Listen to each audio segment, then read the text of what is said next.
Hi, I'm Dallas with a We Do Stuff, We Do movie review. Today we have a non-spoiler review for the 2012 romantic comedy Safety Not Guaranteed. This is one of my favorite films of all time. It is not a giant tentpole film, but to me is the greatness of filmmaking on a smaller scale.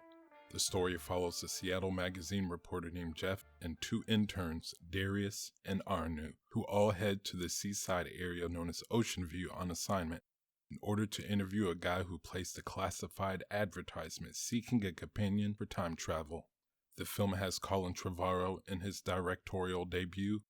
He would 3 years later direct Jurassic World, then write and direct the subsequent movies in the franchise, including the upcoming Jurassic World Domination. Writer and producer of the film Derek Connolly wrote the first draft of the script as a buddy comedy, but later rewrote it with Aubrey Plaza in mind after seeing her performance in the 2009 Judd Apatow film Funny People. Being written for Aubrey, she's able to give her iconic deadpan personality, but also give a reserved and dynamic range of emotions, something I love about her. Connolly would go on to be credited as a writer for the Jurassic franchise, Kong Skull Island, and Detective Pikachu. This film stars Aubrey Plaza as Darius Britt, an angsty recent college graduate who is currently an intern and in a bit of a funk because of things that have happened in her past that she can't let go of. Aubrey Plaza is most notably known as April Ludgate in Parks and Recreation. Opposite of her is Mark Duplass, playing the character of Kenneth Calloway, a stock clerk at a local grocery store who believes he can time travel. Mark Duplass has many writing and directing and acting credits to his name, but is mostly known for his role as Pete Eckhart in the FX series The League. The film was distributed by Big Beach and Duplass Brothers Productions for a budget of $750,000. It shows you can get a good grounded story without much capital behind it compared to most films. This film is character driven and feels like a very personal story. Though the premise does include the concept of time travel, it is not what drives the film. It is the relationship between Darius and Kenneth, which seems to grow very naturally as they spend more time together, learning things about each other. The film doesn't have the traditional idea of big stakes.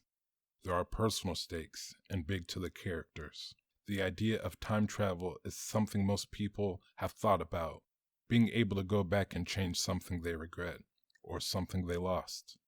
With that, there's a small town feel to this story. As it unfolds, you're not sure if Kenneth is crazy, but the idea is heightened as the story progresses and things happen, such as encounters with strange suited men following him. I won't get into the soundtrack too much, but I will state it is really amazing, mostly put together by a man named Ryan Miller. My favorite tracks include the track titled Car Chase, which introduces the character of Kenneth Calloway. It is very fitting to the scene, and I have to give Ryan Miller credit. Also in the film, at one of the more personal points, the character of Ken sings a song while playing a zither. It's sweet and a bit emo like his character. I also thought it was a nice touch that Aubrey had not heard the song until the filming of the scene, giving her a more natural reaction. The story is mostly from the perspective of Darius, who jumps at the chance to be a part of the story.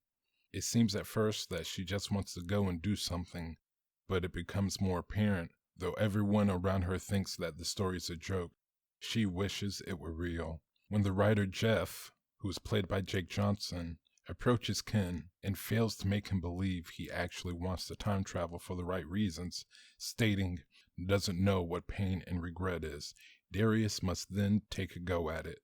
She succeeds, and after being vetted by Ken, begins spending more time with him to figure out what he's up to.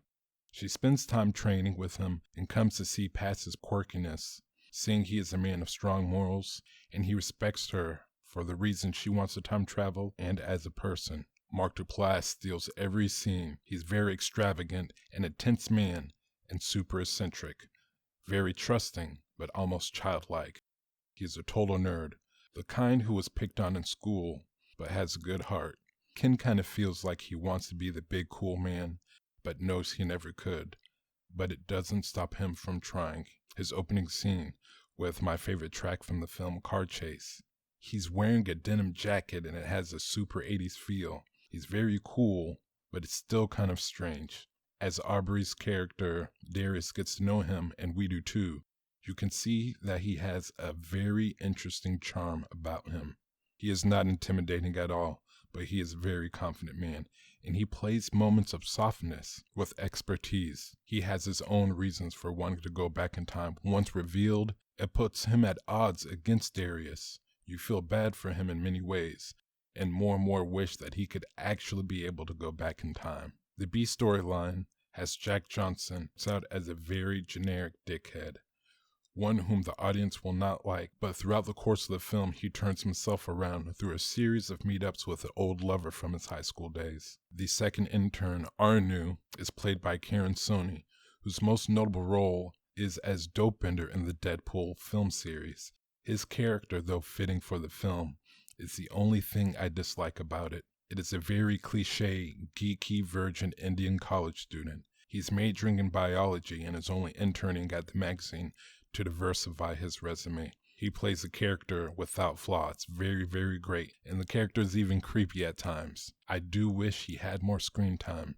Overall, it's a great story with some comedy, suspense, romance, and just enough sci-fi to make it believable. I recommend this film to anyone who enjoys a great down-to-earth story with a few sci-fi elements in it. Interesting enough, this movie was actually sparked from a Joe Classified ad in the late 1997 issue of Backwoods Home magazine. If you're interested in knowing more about the Classified ad, there's a great in-depth video on it by one of my favorite YouTubers. I'll leave it down in the description. The film is currently available on Netflix with a paid subscription and for rent on Amazon Prime. If you watch this film, please let me know your thoughts. Or if not, do you plan on watching it? Let us know down in the comments. Thank you for watching, and I hope you enjoyed this We Do movie review.